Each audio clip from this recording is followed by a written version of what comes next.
எசேக்கியான்ற ஒரு ராஜா இருந்தான் பாருங்களேன். அவனுக்கு ரொம்ப உடம்பு சரியில்லை, நோய்வாய்ப்பட்டு இருந்தான். அப்ப பாபிலோன்ல இருந்து ஒரு ராஜா என்ன பண்றான், போப்பா போய் பார்த்துட்டு வாங்கன்னு சொல்லி அனுப்புறான்.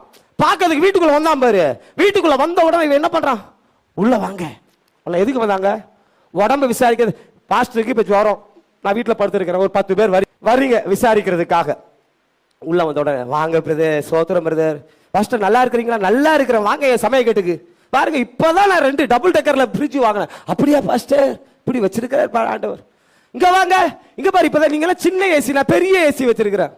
எல்லாத்தையும் காமிச்சிட்டேன். என்னை எதுக்கு பார்க்க வந்த, ஆமா என் ஜுரத்துக்கு பார்க்க வந்தா, நான் நல்லா இருக்கிறேன் பிரதர், போயிட்டு வாங்க பிரதர் சொல்லாம இப்ப நான் என்ன பண்றேன், சுத்தி சுத்தி சிலருடைய வாழ்க்கையில. ஐயா நான் சொல்றேன், ரொம்ப ஞானமா இருந்துக்கோ. வெளியே வரும்போதே சொல்றாரு ஆண்டவர், இவன் என்னென்னலாம் பார்த்துட்டு போலாம், ஒன்னும் வீட்டுக்குள்ள இருக்காது, மொத்தமும் எங்க போயிடும், மொத்தமும் எவன் பார்த்தாலும் அவன் வீட்டுக்கு போயிடும்.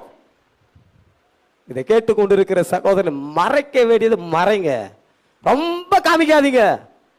சிலர்லாம் ரொம்ப காமிச்சிங்கன்னா டப்புனு போயிடும். யோசிப்பு பாருங்க, சொப்பனத்தை காமிக்கிறாரு, இவனுக்கு பயங்கர சந்தோஷம். அப்பா நான் ஒரு சொப்பனம் மாத்துறேன், என்ன சொப்பனம் மாத்த, கொஞ்சம் அமைதியா இரு, சொப்பனத்தை தான் உனக்கு காமிச்சாரு. அப்ப இவன் போறான், சகோதரர் எனக்கு தெரியுமா, எல்லா அறிக்கட்டும் கீழே கிடக்குது, நான் தான் நிமிர்ந்து நிற்கிறேன். அப்படியா ஆரம்பிச்சது பிரச்சனை.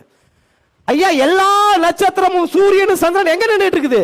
இப்ப அப்பா அம்மா கேடு, முதல்லையாவது பிள்ளைய பற்றி சகோதரனை பார்த்து சொப்பனம் பார்த்த, இப்ப எங்க பாக்குற, எங்களையே பாக்குறியாடான்னு. நடந்தது என்ன தெரியுமா, சும்மா கிடையாது, சிறையிருப்பு, பிரச்சனை, போராட்டம். ஆனா போயிட்டான், ஆனா போய் சேர வேண்டிய இடம் கஷ்டம். எல்லாத்தையும் மறைச்சு வைக்க கத்துக்கோ.